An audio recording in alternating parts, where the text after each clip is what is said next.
नेकपाको विकल्प कांग्रेस भन्न सक्दैन। तर यो प्रत्येक पार्टीभित्र तपाईँले हेर्नुहोस्, एकले अर्कालाई भनेर पुग्दैन।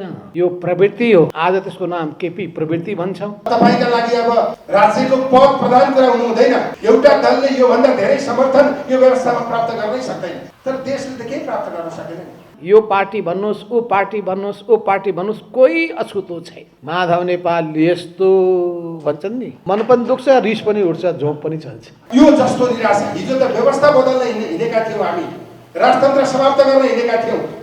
अब आज त व्यवस्था बदल्ने कुरा पनि छैन, राजतन्त्र छँदै छैन। अब केपी ओलीलाई बदल्ने कुरा, राजतन्त्र बदल्ने भन्दा अप्ठ्यारो भयो। राजतन्त्रको सिंहासन भन्दा प्रधानमन्त्रीको सिंहासन यसरी यति शक्तिशाली भयो। बाबुआमाले जन्म दिए छोराछोरीलाई, छोराछोरीले बाबुआमालाई भक्कुमार कुट्न थाले। अब दोष कस? बाबुआमालाई दोष दिएर धारे हात लगाएर हुँदैन। अब अविश्वासको प्रस्ताव पास गरेर त्यसपछि नयाँ सरकार गठन गरेर त्यो सरकारले छिटोभन्दा छिटो चुनाव गर्ने, संवैधानिक हिसाबबाटै चुनाव गर्ने गरी अगाडि बढ्नु नै समस्याको समाधान हो जस्तो लाग्छ। अब केपी ओली जन्मिए, पार्टीभित्र अध्यक्ष पदमा पुगे, कसको कति कमजोरी छ त्यो आफ्नो ठाउँमा छ। तर यो प्रवृत्ति केपी ओलीमा मात्र होइन, यो प्रवृत्ति तपाईँ हामीमा पनि हुन सक्छ। कानुनको बाटो हुन्छ, त्यो कानुनको डन्डा पनि बडो सशक्त हुन्छ। अरू कसैले तहलाउन नसकेपछि कानुनले तहलाउनु पर्दो रहेछ। आसे पासेलाई पोष्ने होइन, यो देशलाई कसरी बलियो बनाउने हो, लोकतन्त्रलाई कसरी सुदृढ बनाउने हो, परिवर्तनको अगुवाई कसरी गर्ने हो।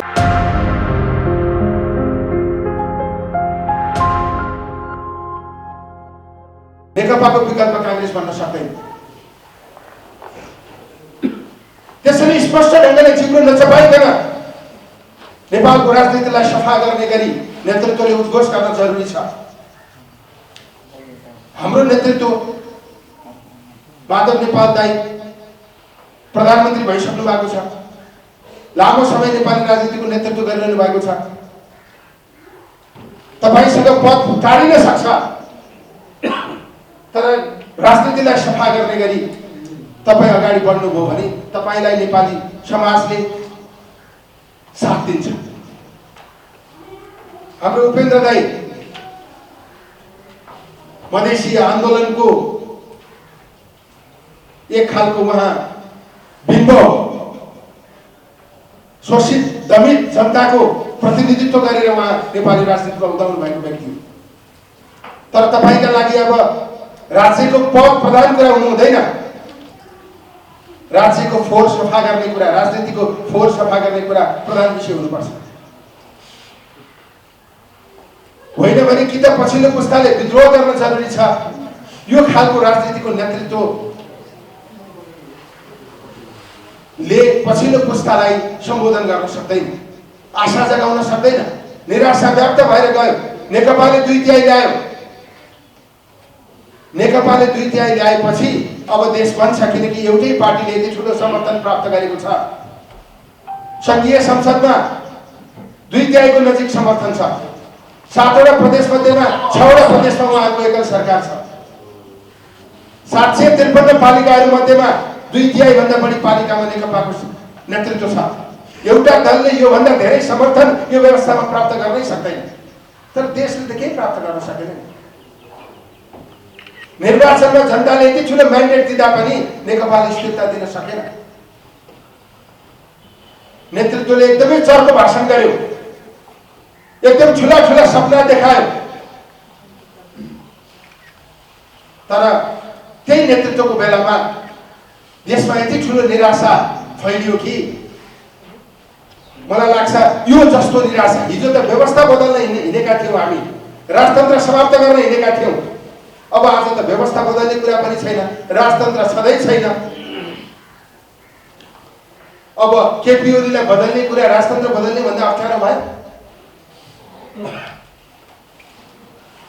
राजतन्त्रको सिंहासन भन्दा प्रधानमन्त्रीको सिंहासन यसरी यति शक्तिशाली भयो। त्यसकारण हिजो केपी ओलीजीले संसद विघटन गरिसकेपछि, उहाँले संसद विघटन गर्ने निधो गरेपछि, उहाँले भित्रको कुराको तयारी गरेपछि उहाँले संवैधानिक नियुक्ति गर्नुभएको छ, जुन कानुनी हिसाबबाट संविधानको पक्षबाट मिल्दैन। उहाँले अहङ्कार देखाउनु भएको होइन, मैले जे गरे पनि हुन्छ भनेर भन्नुभएको होइन। काम चलाउ सरकार भइसकेपछि त्यो प्रधानमन्त्रीले मन्त्रीमण्डल विस्तार गर्नुभएको छ। प्रदेशमा हारेको व्यक्तिलाई सङ्घको मन्त्री बनाउनु भएको छ। यो नटेरेको होइन। कम्तीमा अदालत त उहाँले पठाउनु पर्थ्यो नि। त्यसैले जनतालाई अपमान गर्ने काम भयो, व्यवस्थामाथि छाडै प्रहार भयो, संविधानमाथि प्रहार भयो। यो कुरालाई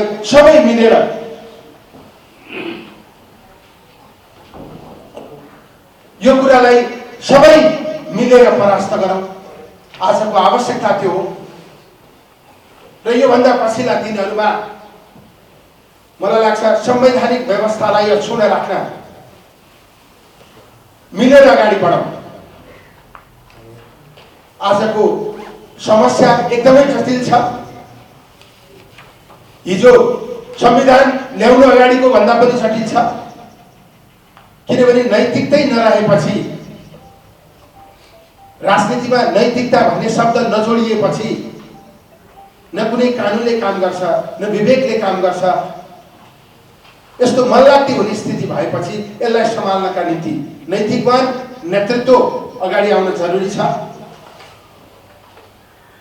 अब अविश्वासको प्रस्ताव पास गरेर त्यसपछि नयाँ सरकार गठन गरेर त्यो सरकारले छिटोभन्दा छिटो चुनाव गर्ने, संवैधानिक हिसाबबाटै चुनाव गर्ने गरी अगाडि बढ्नु नै समस्याको समाधान हो जस्तो लाग्छ। यिनै कुराहरू राख्दै बिगार छ। अति दर्पित लङ्का भने सुनेको त्यत्तिकै होइन। धेरै घमण्डले रावणको नाश भयो, लङ्काको विनाश भयो। र हाम्रो केपी ओलीजी त्यसको उदाहरण हुनुहुन्छ। अब तपाईँ भन्नु होला यो तपाईँहरूकै पार्टीको थियो, तर यो प्रत्येक पार्टीभित्र तपाईँले हेर्नुहोस् एकले अर्कालाई भनेर पुग्दैन। यो प्रवृत्ति हो। आज त्यसको नाम केपी प्रवृत्ति भन्छौँ। त्यो प्रवृत्ति विभिन्न पार्टीहरूमा देखा पर्ने गरेको ती सबै सन्दर्भमा म जान चाहन्न, किनभने ती सबै प्रवृत्तिहरूको एउटा प्रत्यक्ष साक्षी म पनि हो, मलाई थाहा छ। यस अर्थमा यो पार्टी भन्नुहोस्, ऊ पार्टी भन्नुहोस्, ऊ पार्टी भन्नुहोस्, कोही अछुतो छैन। त्यसो हुनाले बहुत राम्रो कुरा के हो भने लोकतान्त्रिक संस्कार हुर्काउने कसरी, लोकतन्त्रका मूल्य र मान्यतालाई आत्मसात गर्ने कसरी, पार्टीहरूभित्र आन्तरिक लोकतन्त्रलाई बलियो बनाउने कसरी, एउटा अत्यन्तै महत्त्वपूर्ण विषय हो। र यससँग जोडिएको छ राष्ट्रको राजनीतिमा देखा परेको सङ्कट। र 2042 सालतिर मदन भण्डारी र म सँगसँगै काम गर्दाखेरि, पार्टीमा काम गर्दाखेरि, त्यतिखेर म पार्टीको पोलिट ब्युरो सदस्य थिएँ, उहाँ केन्द्रीय कमिटीको सदस्य हुनुहुन्थ्यो। पछि हामी दुवैजना पोलिट ब्युरोको सदस्य भयौँ र यो पार्टीभित्रका पार्टी सञ्चालनका विधिको बारेमा र पार्टीको इमेजको बारेमा पनि छलफल गरेका थियौँ। समाजको बारेमा, समाजको परिवर्तनको बारेमा पनि छलफल गरेका थियौँ। राज्यको बारेमा, राज्यको चरित्रमा सुधारको बारेमा पनि छलफल गरेका थियौँ।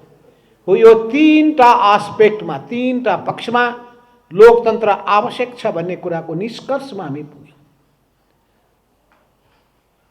तर ती सबैको फेरि मियो कहाँ रहन्छ? पार्टीमा रहन्छ। किनभने पार्टी र राजनीति नै परिवर्तनको ड्राइभिङ फोर्स हुने गर्दछ। यस अर्थमा पार्टीको लोकतान्त्रिकरण हाम्रो मूल मुद्दा बन्नुपर्दछ भनेर हामीले उठायौँ र त्यही उठाउने क्रममा नै पार्टीभित्र विधि पद्धतिको पालना गर्नुपर्दछ भन्ने कुरालाई अगाडि सार्ने काम पनि गर्यौँ। विधि पद्धतिको आधारमा सञ्चालन गर्ने र पार्टी सदस्यको सार्वभौम अधिकारलाई स्थापित गर्ने यो मान्यतालाई अगाडि सारेर हामीले महाधिवेशनहरू, बैठकहरू, सम्मेलनहरू समय समयमा टाइम बाउन्ड गर्नुपर्दछ भने सोचलाई विकास गर्यौँ। र म तपाईँको ध्यान आकर्षित गर्न चाहन्छु, 2046 सालको भदौ महिनामा हामीले तत्कालीन नेकपा मालेको चौथो महाधिवेशन गरेका थियौँ र 2049 सालको माघ महिनामा तत्कालीन नेकपा एमालेको 5औं महाधिवेशन गरेका थियौँ र त्यसको 5 वर्षमा तपाईँ हिसाब किताब गरेर हेर्नुहोस्। 49 सालको माघ महिनामा हामीले गरेका थियौँ, 54 सालको माघ महिनामा नै हामीले गर्यौँ, त्यसलाई 6औं महाधिवेशन भन्यो। त्यो पनि डेट यताउता केही नहोस् भनेर, एक दिनको पनि फरक नपरोस् भनेर समय कटाउने काम गरिएन, बरु पहिले गरियो। 54 को 5 वर्षपछि 59 सालको फेरि माघ महिनामा नै 7औं महाधिवेशन गरेका थियौँ। त्यसको फेरि 5 वर्षपछि नै हामीले 64 मा गर्न खोजेका थियौँ, ठ्याक्क चुनाव भएको हुनाले 65 मा गर्न पुग्यौँ। त्यसपछि फेरि 5 वर्षमा गर्नुपर्नेमा फेरि यही संविधान बन्ने कुराले गर्दाखेरि अलिक त फरक पर्न गयो, 1 वर्षको फरक पर्न गयो। तर यसको अर्थ के हो भने कुनै पनि चिज समयमा गर्नुपर्छ।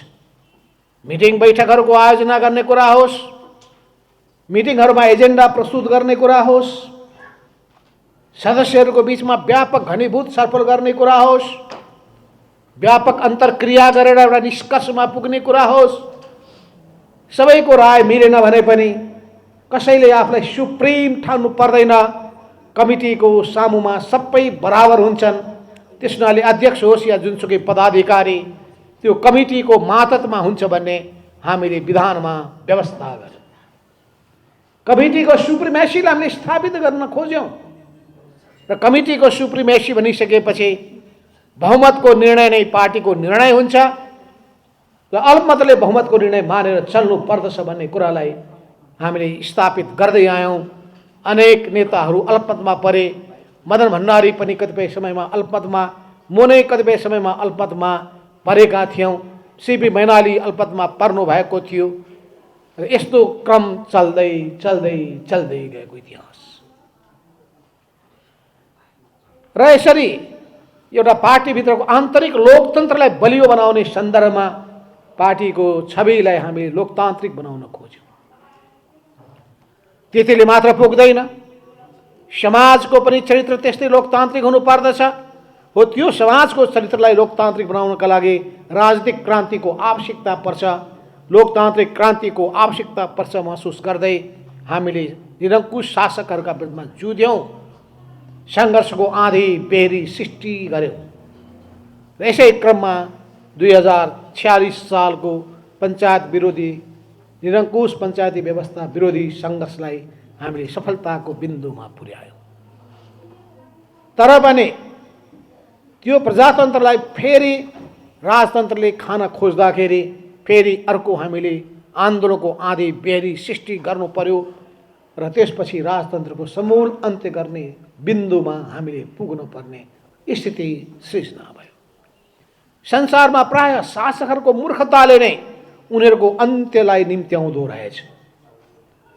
शासकहरूको मूर्खतापूर्ण चिन्तन, गतिविधि, क्रियाकलापहरू नै त्यसको निम्ति साधक बन्न पुग्दो रहेछ, त्यसले आधार प्रदान गर्दो रहेछ। कुनै पनि नेताको उत्थान र पतनमा पनि यो कुरा महत्त्वपूर्ण हुन पुग्दछ। राम्रो गर्दाखेरि उसको उत्थान हुन्छ, नराम्रो गर्दाखेरि उसको पतन हुन्छ।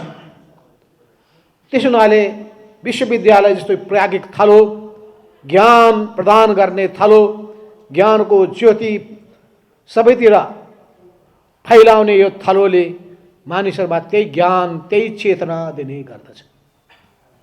विश्वभरिका अनुभवहरू, अनुभवको निचोडको आधारमा निकालिएका सिद्धान्तहरू, त्यसले अगाडि सारेका नीतिहरू, विचारहरू, ती सबै नयाँ पुस्तालाई सम्प्रेषण गरिन्छ। नयाँ पुस्ताले त्यसलाई आत्मसात गर्दछन् र आत्मसात गर्ने क्रममा आफ्नो चरित्रलाई लोकतान्त्रिक बनाउँछन्, आचरणलाई सुधार्दछन्। राम्रो युवा पङ्क्ति तयार हुन्छ, त्यही युवा पङ्क्ति नै आशा भरोसाको केन्द्र बन्छ। 2025-26 सालमा हामी, हाम्रो विजय सर र हामी विद्यार्थी आन्दोलनबाट नै अगाडि बढेका। विद्यार्थी आन्दोलनमा अगाडि बढ्ने क्रममा त्यतिखेर स्ववियुको विधानको अधिकारको निम्ति हामी लडिरहेका थियौँ र वीरगञ्ज ठाकुरराम कलेजमा त्यतिखेर जगतमोहन अधिकारी र मोहन लाखे त्यतिखेर प्रिन्सिपल र भाइस प्रिन्सिपल हुनुहुन्थ्यो र हामीले विधान स्वतन्त्र विद्यार्थी युनियनको विधान बनाउने कमिटीमा म पनि निर्वाचित भएर अनि त्यसको निम्ति छलफल गरियो, विधानको मस्यौदा गरियो र त्यसलाई हामीले पारित गऱ्यौँ। यो सिँगै देशको निम्ति त्यसले एउटा भूमिका आधार पनि बन्न पुग्यो। संयोग भन्नुपर्दछ 26 सालको स्ववियुको विधान बनाउने काममा पनि म जुडिएँ। 2047 सालको त्यतिखेरको बहुदलीय व्यवस्थाको संविधान बनाउने कमिटीमा पनि म रहेँ र त्यसमा पनि महत्त्वपूर्ण भूमिका खेलेँ र त्यसपश्चात नेपालको अहिलेको संविधान बनाउने, त्योभन्दा पहिले अन्तरिम संविधान बनाउने र पश्चात यो संविधान बनाउनका लागि संविधान सभाको कार्यकालमा दुवै पटक म आएँ र दोस्रो पहिलो पटक आउने कुराको सन्दर्भमा तपाईँलाई थाहा छ, मैले एउटा टेलिभिजन अन्तर्वार्तामा पनि भनेका थिएँ। गिरिजा प्रसाद कोइरालाजीले मलाई धेरै आग्रह गर्नुभयो, तपाईँ पराजित भए तापनि तपाईँको आवश्यकता यहाँ छ। मैले मानिनँ, उहाँको रिक्वेस्टलाई मैले अस्वीकार गरेँ र उहाँको कार्यकालभरि उहाँ प्रधानमन्त्री हुँदासम्म म संविधान सभामा आएँ। उहाँको प्रधानमन्त्री पछि पुष्पबल दाहाल प्रचण्डजी प्रधानमन्त्री हुनुभयो। उहाँ मेरो निवासमा आएर मलाई 3 घण्टासम्म आग्रह गर्नुभयो, तपाईँ संविधान सभामा आउनुहोस्। त्यही पनि मैले मानिनँ। म फेरि अर्को चुनावबाट जितेर आउँछु, म अहिले उठ्ने जाने पक्षमा छैन। र उहाँले धेरै पटक आग्रह गरेपछि पनि मैले नमानेपछि हाम्रो पार्टीको बैठक बस्यो। त्यो पार्टीको बैठकले सर्वसम्मतबाट निर्णय गर्यो जानुपर्छ भन्दा त्यही पनि मैले मानिनँ। फेरि दोस्रो दिन बैठक बस्यो। पुष्पकमल दाहाल प्रचण्डजीले चिठी पठाउनु भयो लेखेर, संवैधानिक समितिको सभापतिको रूपमा संविधान बनाउन तपाईँको भूमिका महत्त्वपूर्ण छ, त्यस हुनाले आउनुपर्छ भनेपछि पार्टीको केन्द्रीय कमिटीको बैठकले सर्वसम्मति निर्णय गर्यो। तर पनि मैले त्यो कुरालाई स्वीकार गरिरहेको थिइनँ। या ठ्याक्कै त्यही बेलामा बल्खुबाट म यही कीर्तिपुरमा म आएको थिएँ। कीर्तिपुरको हल कहाँ छ? त्यो हलमा एउटा कार्यक्रम भइरहेको थियो। त्यो कार्यक्रममा सम्बोधन गर्नका लागि बैठक 5 बजे सकिएछ। यहाँको मेरो प्रोग्राम राति 7 बजे सक्यो, मलाई थाहा पनि थिएन। जब म घरमा पुगेँ राति 8 बजे हाम्रो झलनाथ खनालजी त्यतिखेर उहाँ महासचिव हुनुहुन्थ्यो, उहाँको फोन आयो, तपाईँ त संविधान सभामा पार्टीले निर्णय गरेको छ, तपाईँ आउनुहोस्। म जान मानिनँ मैले। त्यसपछि सुशील चन्द्र अमात्यजी त्यतिखेर उहाँले यो पद रिक्त गर्नका लागि तयार हुनुभयो। मैले उहाँलाई भने, तपाईँले किन रिक्त गर्ने? तपाईँले मेरो निम्ति किन छोड्ने? नछोड्नुहोस्। उहाँले मान्नु भएन, किनभने संविधान बनाउने काममा जस्तो तपाईँको जति भूमिका मेरो हुन सक्दैन। त्यसो हुनाले म खुसी खुसी तपाईँको निम्ति ठाउँ छोड्न तयार छु भन्दाखेरि पनि मैले मानिनँ। किन तपाईँले छोड्ने भनेपछि अत्यन्तै सबैको आग्रह भइसकेपछि म गएँ। अनि मन कतिखेर जब पुग्छ भने कुडिन्छ भने यत्रो गरेको इतिहास हुँदाहुँदै पनि माधव नेपालले यस्तो भन्छन् नि, मन पनि दुख्छ, रिस पनि उठ्छ, झोक पनि चल्छ। राम्रो कुरा त कसैले सम्झिँदैन। अघि धन्यवाद छ कि कमसेकम चुनावको परिणाम अनुकूल नआएपछि राजीनामा दिएको चर्चा चाहिँ चलिरहेको छ। त्यो कसैले आजसम्म गरेको खोइ मलाई थाहा छैन नेपालको राजनीति। प्रधानमन्त्री हुँदाहुँदैको चाहिँ राजनीतिक त्यो पार्टीको पद, सत्ताको पद छोड्ने मान्छे पनि मै हुँ। 25वटा मध्ये 22वटा पार्टीको समर्थनबाट म सरकार चलाइरहेको थिएँ। 22वटा पार्टीको एक मत राय थियो छोड्न हुँदैन भन्दै पनि मैले हुँदैन, किन पार्टीभित्रकै अलिअलि विग्रह भएको कारणले गर्दाखेरि मलाई दिक्क लाग्यो। पार्टीभित्रकै नेताहरू नै चाहिँ जब हानाथाप गर्छन् भने बेकार छ, यो पदबाट मैले राजीनामा दिएँ। र अहिले पनि मैले भन्न चाहन्छु, यो पदको निम्ति, पार्टीको अध्यक्ष पदको निम्ति या देशको यो प्रधानमन्त्री पदको निम्ति म हुरुक्क हुने व्यक्ति होइन। मैले केपी ओलीलाई खबर पठाएको थिएँ, सर्वोच्च अदालतको फैसला हुनुभन्दा पहिले तपाईँले यदि त्यो फैसला तपाईँले गरेको निर्णय गलत हो भने ठान्नुहुन्छ भने, प्रतिनिधि सभाको पुनर्स्थापनाको फेरि क्याबिनेटमा प्रस्ताव गर्नुहुन्छ भने तपाईँलाई यो म पद दिन तयार छु। तर केपी ओलीको मति अहिलेसम्म सुध्रिएको छैन। अब सुध्रिएन, दोष कसको? बाबुआमाले जन्म दिए छोराछोरीलाई, छोराछोरीले बाबुआमालाई भक्कुमार कुट्न थाले। अब दोष कसको? बाबुआमालाई दोष दिएर धारे हात लगाएर हुँदैन। हाम्रो सामाजिक परिवेश, मान्छेको मनस्थिति यो अलग अलग हुन्छ। यो मनोविज्ञान तपाईँ युनिभर्सिटीका रिसर्चरहरू, प्राध्यापकले अध्ययन गर्न सक्नुहुन्छ। मानिसको मनोविज्ञान कस्तो हुँदो रहेछ, किन हिटलर जन्मिँदो रहेछ, किन मुसोलिनी जन्मिँदो रहेछ, किन यस धरतीमा राम पनि जन्मिन्छ, रावण पनि जन्मिन्छ, किन यस धरतीमा कृष्ण पनि जन्मिन्छ र कंस पनि जन्मिन्छ, किन शिशुपाल पनि जन्मिन्छ र किन निरीह भएको भीष्म पितामह पनि जन्मिन्छ। निरीह, असल मान्छे तर निरीह। द्रोणाचार्य जस्ता पनि जन्मिन्छन्, कृपाचार्य जस्ता पनि जन्मिन्छन्। यी सबैको मनोविज्ञान तपाईँले अध्ययन गर्नुभयो भने यो बेग्लै एउटा राम्रो पोथा किताब निस्किन सक्दछ। त्यसो हुनाले यसको बेग्लै हामीले व्याख्या गर्नुपर्ने स्थिति पर्ला। तर भयो। तर एउटा कुरा के छ भन्दाखेरि सानो बाल उमेरमा जसमा जुन संस्कार बसेको हुन्छ त्यसले फर्टाइल ग्राउन्ड पायो भने त्यो फर्टिलाइजर के हो थाहा छ? सत्ताको फर्टिलाइजर, पार्टी सत्ताको फर्टिलाइजर, त्यो केमिकल फर्टिलाइजर हो। राज्य सत्ताको फर्टिलाइजर त्यो त अर्को महा फर्टिलाइजर हो।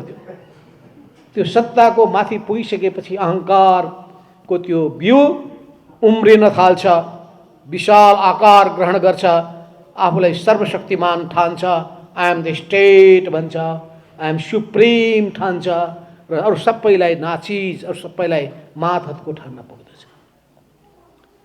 यस अर्थमा पनि अब केपी ओली जन्मिए, पार्टीभित्र अध्यक्ष पदमा पुगे, कसको कति कमजोरी छ त्यो आफ्नो ठाउँमा छ। तर यो प्रवृत्ति केपी ओलीमा मात्र होइन, यो प्रवृत्ति तपाईँ हामीमा पनि हुन सक्दछ। त्यसो हुनाले सिङ्गो समाजको लोकतान्त्रिकरण गर्ने कुरा पनि त्यत्तिकै महत्त्वपूर्ण छ र त्यसो भनेको राज्य सत्ताको पनि लोकतान्त्रिकरण गर्नुपर्ने हुन्छ। यो तीनटै लोकतान्त्रिकरणको सिद्धान्तलाई नै मदन भण्डारीले जनताको बहुदलीय जनवाद भन्नुभएको थियो। त्यही जनताको बहुदलीय जनवाद पछि 21औं शताब्दीको जनवाद भन्दै हामी समाजवाद उन्मुख जनवादको कुरा गरिरहेका छौँ।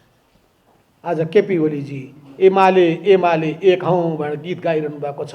पूर्व एमालेको पङ्क्तिलाई तान्न भड्काउन सकिन्छ कि भनेर कोसिस गरिरहनु भएको छ। अनि सबैतिर भ्रमको खेती गरिरहनु भएको छ। यो भ्रमको खेती चल्नेवाला छैन। त्यसो हुनाले अहिलेको समस्या तपाईँले भन्नुभएको छ, वर्तमान राजनीतिक सङ्कट कसरी सृजना भयो? यो मैले सबै भनाएको अर्थ के हो भने राजनीतिक सङ्कटको सृजना गर्ने मूल कारक तत्त्व केपी ओलीजी हुन्। केपी ओलीजीमा हुन्। कसरी भए त? केपी ओलीमा विद्यमान व्यक्तिवाद हो, इन्डिभिजुअलिज्म। उहाँमा विद्यमान अहङ्कार हो, उहाँमा विद्यमान आफूमा सर्वशक्तिमान ठान्ने प्रवृत्ति हो। यसको पछाडिको अर्को कारण उहाँमा रहेको गुटवादी चिन्तन हो। भजन मण्डली वरिपरि भजन मण्डली राखेर भजन कीर्तन सुन्दाखेरि आनन्द मान्ने, त्यसैमा मग्न हुने प्रवृत्ति पनि। त्यसो हुनाले यो प्रवृत्ति तपाईँ हामीमा कति कति मात्रामा छ त्यो पनि हेर्नु पर्दछ। त्यसो हुनाले यो व्यक्तिवाद, यो गुटवाद, यो अहङ्कारवाद, यो सबैले के पैदा गर्छ भने एउटा निरङ्कुश प्रवृत्ति विकसित गरिदिँदो रहेछ। अहङ्कारी मात्रै होइन, म सर्वशक्तिमान हुँ भन्ने ठान्दछ र त्यो सर्वशक्तिमान भएको अहङ्कारमा सबैलाई उसले नाचिज ठान्दछ, केही महत्त्व दिँदैन। उसका बोलीहरू, उसका अभिव्यक्तिहरू, उसका सम्बोधनहरूमा तीस्ता गन्धहरू पाउनुहुन्छ तपाईँ। त मानिसहरूको चरित्र कहाँबाट थाहा हुन्छ त? यिनै व्यवहारबाट। यस्ता तत्त्वहरू संसारमा देखा पर्छन्। संसारको अरू देशको जिउँदा शासकको म चर्चा गर्दिनँ। बितेका शासकको त चर्चा गर्न सजिलो हुन्छ। मैले हिटलर भने, मुसोलिनी भने, तर यस्ता शासकहरू संसारका विभिन्न देशमा देखा परेका छन्। चाहे त्यो ल्याटिन अमेरिकामा होस् या इस्टर्न युरोपमा होस्, चाहे अमेरिकन रिजनमा होस्, त्यस्ताहरू देखा परेका छन्। अफ्रिकन रिजनमा होस्, देखा पर्दछ। त ती समाजको लोकतान्त्रिकरण जति हुँदै जान्छ, ती समाजमा भएका पार्टीहरूको जति जति लोकतान्त्रिक हुँदै जान्छ, राज्य सत्ताको जति जति लोकतान्त्रिकरण हुँदै जान्छ, यस्ता प्रवृत्तिहरू कमजोर हुन्छन्। र यी जति मात्रामा लोकतान्त्रिकरणको तत्त्व हुन्छ, त्यसले समयमा त्यसलाई नियन्त्रण पनि गर्छ। किनभने संसारमा तपाईँले चाहे जस्तो ढङ्गले घटनाक्रमहरू घट्दैनन्। सोच्दै नसोचेको त नयाँ नयाँ रोग देखा पर्छ। जस्तै शरीरमा नयाँ नयाँ रोगहरू देखा पर्छ, राजनीतिमा पनि नयाँ नयाँ रोगहरू देखा पर्न सक्दछ। अनि त्यो शरीरमा देखा परेको नयाँ नयाँ रोगको निम्ति नयाँ नयाँ रिसर्चर चाहिन्छ। उसले खोज अनुसन्धान गरेकै हुन्छ।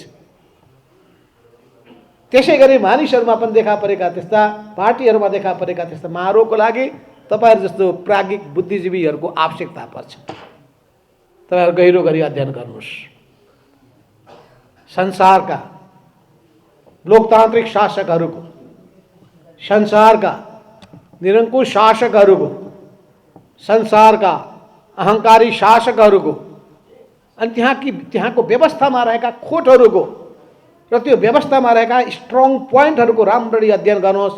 किन व्यवस्था ठिक छ भने सामाजिक संरचना र सामाजिक परिवेश ठिक छ भने मान्छे राम्रो बनाउन सकिन्छ। समयमा आउँछ, मान्छे तीनटा कुराले डराउँछ। हेर्नुहोस्, स्वचेतनाले, स्व अनुशासनले। त्यो स्व अनुशासन र स्वचेतना त्यो सृजना गर्ने पनि सामाजिक परिवेश हुने गर्दछ।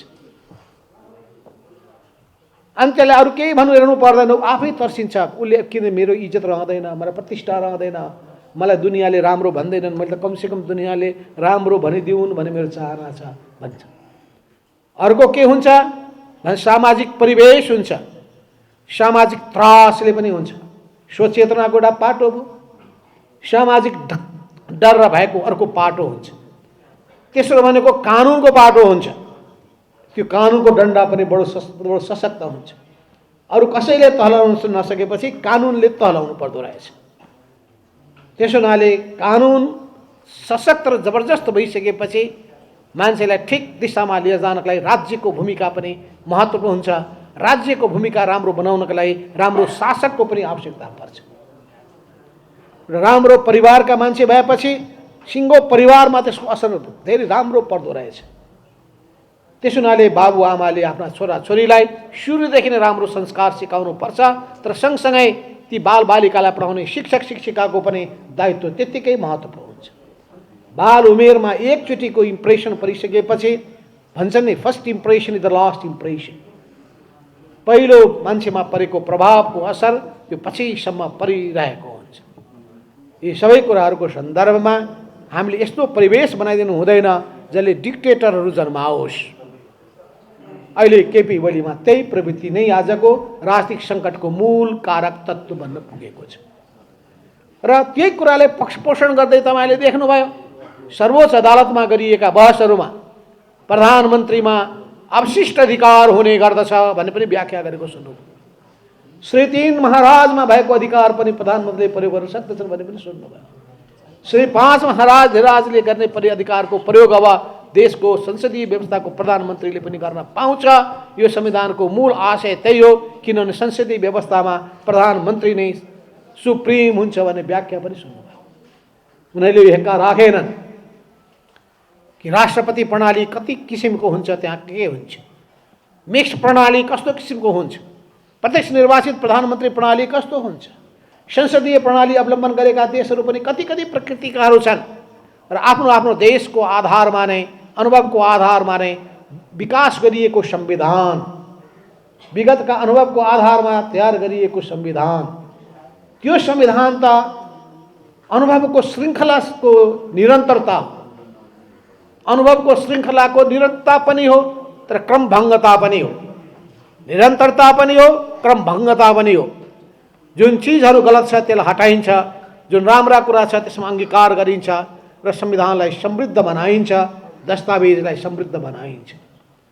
तर यसलाई राम्ररी त्यहाँ बुझ्न सकेनन् तर अधिकांश कानुन व्यवसायीहरू जो अत्यन्तै प्रबुद्ध हुनुहुन्थ्यो उहाँहरूको व्याख्या कति गतिलो थियो, कति राम्रो थियो, तर थोरै मान्छेको व्याख्या अगतिलो थियो।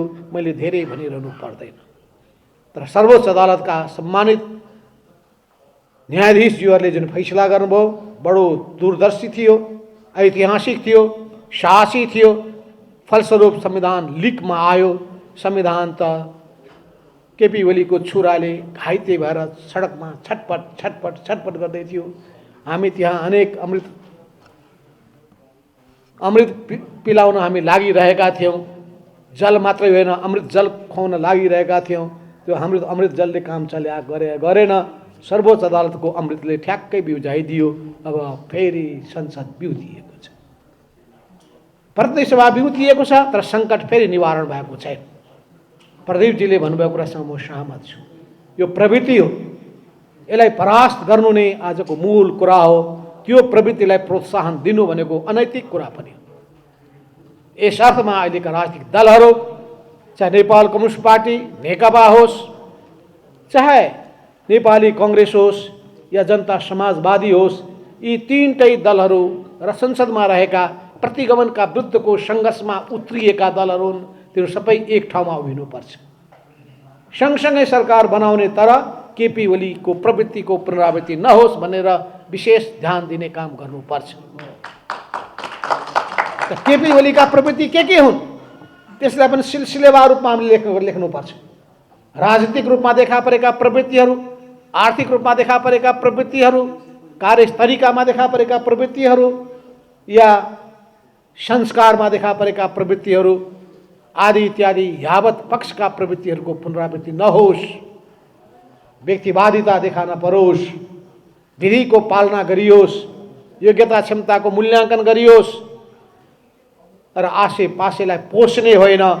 यो देशलाई कसरी बलियो बनाउने हो, लोकतन्त्रलाई कसरी सुदृढ बनाउने हो, परिवर्तनको अगुवाई कसरी गर्ने हो, र त्यो परिवर्तन पनि ती गरिबी, अभाव र बेरोजगारीले पिल्सिएका जनताको निम्ति, शिक्षा, स्वास्थ्य र सबै अवसरबाट वञ्चित भएका समुदायको निम्ति सबभन्दा पहिले र समाजका ती सबै हिसाबले अन्याय अत्याचारमा परेका ती जमातको निम्ति नै पहिलो केन्द्रबिन्दुमा राखेर अनि अरूको निम्ति पनि अघि बढ्ने अवसरहरू प्रदान गरेर सबैका योग्यता क्षमताहरू फस्टाउन सकुन्, युवा प्रतिभाहरूले अगाडि बढ्ने अवसर पाउन सकुन् भनेर सबै किसिमको भेदभावयुक्त सोचलाई त्यागेर अगाडि बढ्नुपर्ने जरुरी छ। यस अर्थमा अहिले सङ्कटको निकास, यसको समाधान राजनीतिक दलहरू त्यो प्रवृत्तिबाट मुक्त हुने कुरा, यो प्रवृत्तिलाई परास्त गर्नका लागि एकताबद्ध भएर जाने कुरा, केन्द्रमा सरकार, प्रदेशहरूको सरकार सञ्चालन गर्नेदेखि लिएर आफ्नो कार्यतरिका पनि त्यही ढङ्गले पारदर्शी बनाउने, अपारदर्शी होइन, यी सबै चिजहरूको सन्दर्भमा विचार पुर्याउनु पर्ने आवश्यकता छ। पहिलो निकास भनेको, पहिलो समाधान भनेको केपी ओलीको प्रधानमन्त्री पदबाट बहिर्गमन नै हो। उहाँमा नैतिकता देखिएन। उहाँले त्यही पोइन्टमा, त्यही बिन्दुमा राजीनामा दिनुपर्थ्यो जुन बिन्दुमा सर्वोच्च अदालतले फैसला गरेको थियो। तर उहाँ दम्भको शिकार बन्नुभएको छ र दम्भको घोडामा चढ्नु भएको छ। अनि नेपाल कम्युनिस्ट पार्टीले हटाइदिए हुन्थ्यो नि भन्ने कुरा भन्दाखेरि कुरा त बडो सजिलो छ। दिनदिनै हामी सुनिरहेका छौँ, हर्स ट्रेडिङका कुराहरू सुनिरहेका छौँ। त्यस्तो अवस्थामा धेरै सजिलो भइदियो त हामी पनि सजिलो बाटो हिँडिहाल्थ्यौँ नि। हामीले त निकालि पनि सकेका हौँ त। त्यसो भएको हुनाले हामीले अर्को जुनसुकै बाटो लिन पनि हामी तयार छौँ। यति देखिरहनु भएको छ कि नेपाल कम्युनिस्ट पार्टी नेकपा विभाजित भइसकेको छ भर्चुअली। एउटा सानो गुटको रूपमा केपी ओली 113 जना केन्द्रीय सदस्यलाई लिइकन उहाँ बस्नु भएको छ। अनि उहाँलेको सर्कुलर के जारी हुन्छ भने पार्टी अध्यक्षमा रहेको अन्तर्निहित अधिकार, जबकि पार्टी विधानमा त्यस्तो व्यवस्था छैन, अन्तर्निहित अधिकार प्रयोग गरी अहिले 441 जनाको केन्द्रीय कमिटीलाई 556 जना बनाएका छौँ बाट उहाँको घोषणा हुन्छ। अनि उहाँका भजन मण्डलीहरू वाह वाह वाह भएर ताली बजाउँछ। अनि बिहान पख 556ले त नयाँ विद्रोह हुने भयो भने बित्तिकै अब त्यो 1199 को सङ्ख्यामा पुर्याइदिइसकेका छौँ, एउटा 1199 को सङ्ख्यामा पुग्छ। फेरि नेक्स्ट डे बसिसकेपछि त्यो पनि नपुग्ने भयो भनेर 1501 अब संशोधन विधान बन्न संशोधन गर्न 2/3 को समर्थन चाहिन्छ। 2/3 त छँदै छैन आफूसँग। 1/4 पनि केन्द्रीय सदस्यको समर्थन नभएको व्यक्तिले 2/3 गर्न पाउने अधिकारलाई दुरुपयोग गरेर गर्छन्। अनि भन्छन् के भन्दाखेरि 1500 ले पुगेन भने 2500 बनाइन्छ, 2500 ले पुगेन भने 5000 केन्द्रीय सदस्य बनाइन्छ। अब गाउँमा केन्द्रीय सदस्य खोज्नु पर्यो भने जसरी प्रहरीको भर्ना खोल्नलाई पियादी प्रहरीको खोजी भए जस्तै अनि हातमा टिकट लिँदै आइए केन्द्रीय सदस्य लिजिए भन्दै मान्छे कुदिरहेका छन्। अनि जाने मान्छे त्यो लिइरहेका छन्, लिने बित्तिकै च्यातिरहेका छन्, मोहबाट मुक्त भएका छन्। हिजो मात्रै सुन्नुभयो हंसबहादुर शाहीदेखि लिएर अनेक साथीहरू, गोपाल बमदेखि लिएर अनेक साथीहरू त्यहाँ छोडेर फेरि फर्किनु भएको छ। तर धेरै मान्छेहरू धेरै समयसम्म भ्रममा पर्दैन। यस अर्थमा मानिसहरूको ठुलो पङ्क्ति राम्रो छ, तर समाजमै नराम्रो कुराहरू पनि छन्। थोरै मान्छेहरूले नराम्रो गर्ने बित्तिकै समाजै नराम्रो हुँदैन। त्यो समाजलाई राम्रो बनाउनु पर्ने हुन्छ। पार्टीभित्र केही मान्छे नराम्रो हुने बित्तिकै सिँगै पार्टी नराम्रो हुँदैन। उसले अँगालेको दर्शन कस्तो छ, उसले लिएको विचार कस्तो छ, उसले अपनाएको सिङ्गो पार्टीको पद्धति कस्तो छ, त्यसलाई सबभन्दा पहिले ध्यानमा राख्नुपर्ने हुन्छ। यस अर्थमा म यही ठाउँबाट पनि नेपाली काङ्ग्रेस र जनता समाजवादी पार्टीको नेतृत्वको तहमा पनि उहाँलाई म भन्न चाहन्छु, बसौँ, बैठक बसौँ र सहकार्य गरौँ। यसमा नेपाली काङ्ग्रेसको तर्फबाट जवाब आइरहेको छैन। अब हामी गर्ने के? प्रदीपजी पुर्याइदिनुहोस् यो सन्देश। त्यसो हुनाले हामी बैठक बसौँ, भेटौँ भन्दाखेरि पखौँ अब गर्ने के? बलजफ्ती गर्न सक्दैनौँ हामी। त्यसो हुनाले यो हाम्रो प्रस्ताव सुनाइदिनुहोस्। हामी ओपेन छौँ, खुला रूपमा छलफल गर्न तयार छौँ। कुन ढङ्गले गर्दाखेरि हुन्छ, अब हामी ती सबै अप्सनको निम्ति हामी तयार छौँ। यस अर्थमा यस सन्दर्भमा हामी कुनै प्रब्लम होइन। चाहे माधव नेपाल, चाहे पुष्पमल दाहाल, कोही पनि पदको निम्ति मरिहत्ते गर्ने स्थितिमा छैन। मेरो ग्यारेन्टी मै लिन्छु भनिसकेँ र यो पार्टीको तर्फको पनि ग्यारेन्टी मै लिन्छु। अहिले पुष्पमल दाहाल प्रचण्डको पनि हामी समस्या होइनौँ, हामी समस्याको समाधानको निम्ति तयार छौँ। यस अर्थमा हामी यो मुलुकलाई लिएर जान चाहन्छौँ, यो प्रवृत्तिबाट मुक्त गर्न चाहन्छौँ र यो प्रवृत्तिबाट मुक्त हुन सक्यो भने एउटा त प्रवृत्तिबाट जोगाउनका लागि सर्वोच्चले राम्रो फैसला गरिदियो। अब कुनै पनि सनकी शासकले इच्छित हिसाबले सनकको भरमा प्रतिनिधि सभाको विघटन गर्न पाउँदैन।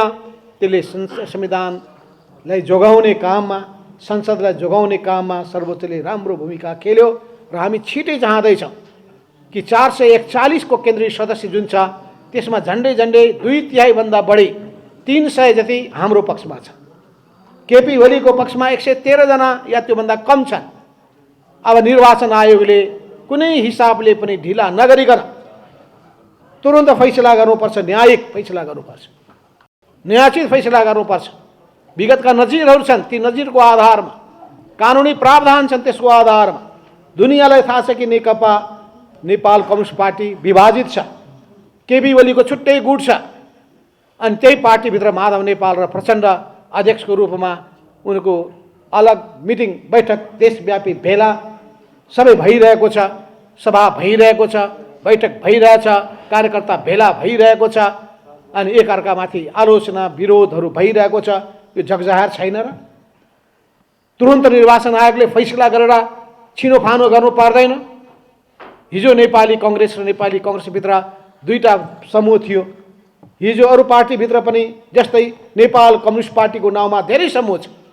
Nepal Communist Party ML, Nepal Communist Party UML, Nepal Communist Party माओवादी केन्द्र, Nepal Communist Party NCP, Nepal Communist Party संयुक्त, नेपाल कम्युनिस्ट पार्टी मशाल, अर्को नेपाल कम्युनिस्ट पार्टी मशाल, एउटा पातलो मशाल, अर्को मोटो मशाल। उही शब्द छ मशाल। मशालमा पातलो मशाल एउटा लेखिया छ, मोटो मशाल अर्को लेखिया छ। भनेपछि यी सबै अनुभव छैन। नेपाली काङ्ग्रेस बीपी, नेपाली काङ्ग्रेस प्रजातान्त्रिक, राष्ट्रिय प्रजातन्त्र पार्टी, राष्ट्रिय प्रजातन्त्र पार्टी प्रजातान्त्रिक छैन। यो सबै भइसकेपछि आफ्नो आफ्नो हिसाबले कसैले खोल्न सक्छ। तर जहाँसम्म अहिले पार्टी हो यो नेपाल कम्युनिस्ट पार्टी नेकपा, जसको निर्वाचन चिन्ह सूर्य छ, त्यसको बहुमत हामीसँग छ। त त्यसको निम्ति हामी निर्वाचन आयोगमा जान खोजिरहेका छौँ आज। अब हिजै हाम्रो जाने सोच पनि थियो, तर पनि हामी धेरै तनाव सृष्टि गर्न चाहँदैनौँ निर्वाचन आयोगलाई। संशय छ भने हामी बरु मास्क नलगाएर जोखिम मोलेर जाउँला। बरु भ्याक्सिन लिएको पनि 2 हप्तासम्म होसै गर्नुपर्ने रहेछ है, मास्क नछोड्नु होला। हिजो मात्रै मैले भ्याक्सिन लिएको छु, तर पनि भनेको छैन कि अझै पनि मास्क नछोड्नु होला है भनेर।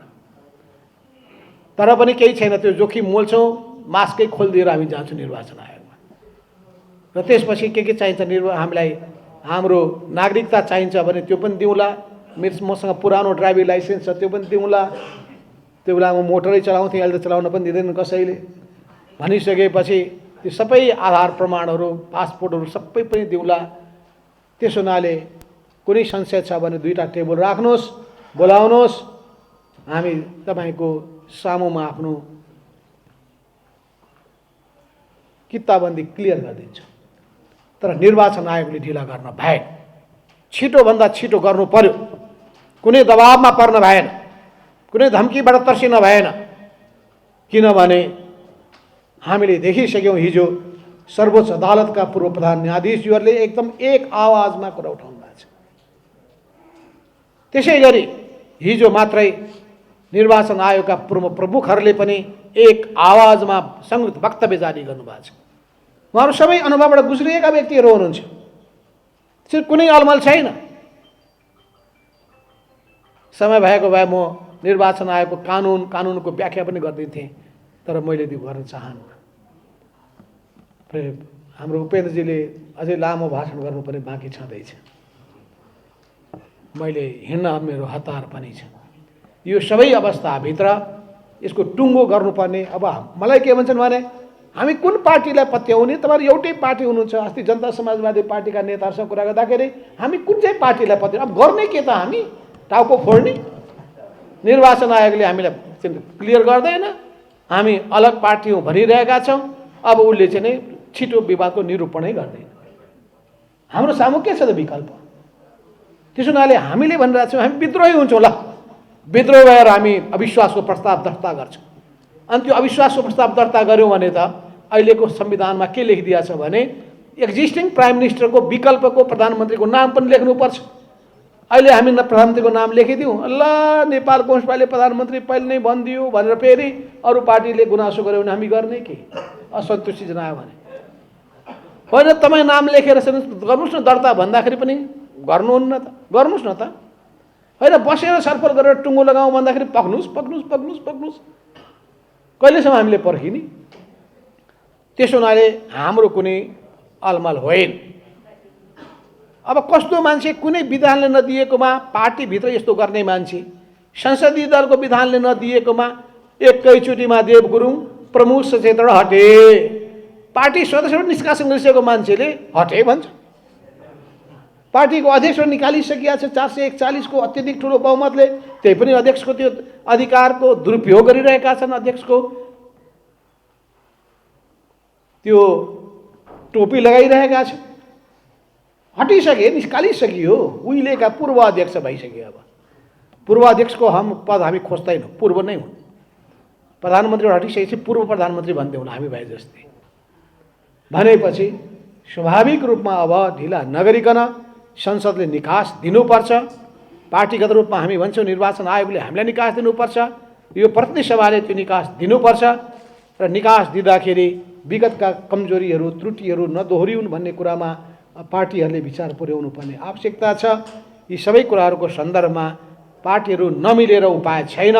प्रतिगमनका विरुद्धमा सङ्घर्षको मैदानमा उत्रिएका दलहरू एकताबद्ध भएर अगाडि बढ्नुपर्छ र यो सँगसँगै जान सकिन्छ भन्ने कुराको विगतमा पनि उदाहरण हामीले प्रस्तुत गरेका छौँ। नसकिने कुरा होइन, सहमति प्रष्ट रूपमा गरेर जाने हो भने विवाद मात्रै हुन्छ भन्ने कुरा ठान्न पनि हुँदैन। त्यसको निम्ति उचित तरिकाहरू अवलम्बन गर्नुपर्दछ। यस हिसाबले हामीले सोच्नुपर्छ भन्ने कुरा राखेर म फेरि पनि यहाँहरू सबैलाई र खास गरिकन म समाजवादी प्राध्यापक सङ्घलाई, यसका पदाधिकारी साथीहरूलाई, म सबैलाई, चाहे हाम्रो पवनजी हुनुहोस् या मण्डल सर हुनुहोस्, सबैलाई विशेष रूपमा धन्यवाद दिन चाहन्छु। तपाईँहरू रामेश्वर सरदेखि लिएर विजयदेखि लिएर विजय सर, सबै थुप्रैको नाम लिन थाल्यो भने थुप्रै सरहरू हुनुहुन्छ, सर हुनुहुन्छ, महासरहरू हुनुहुन्छ, गुरुको पनि महागुरु हुनुहुन्छ, चेला जन्माउनु भएको छ, महाचेला भइसकेका छन्, नाति चेला भइसकेका छन्। तपाईँहरूले चाहिँ धेरै धेरै शिष्यहरू जन्माउनु भएको छ। हामी पनि त्यस्तै शिष्यमध्ये एउटा पर्दछौँ। यस अर्थमा चाहिँ त्यही स्कुल, यही त्रिभुवन विश्वविद्यालयबाट मैले पनि वीरगञ्जबाट पढ्दै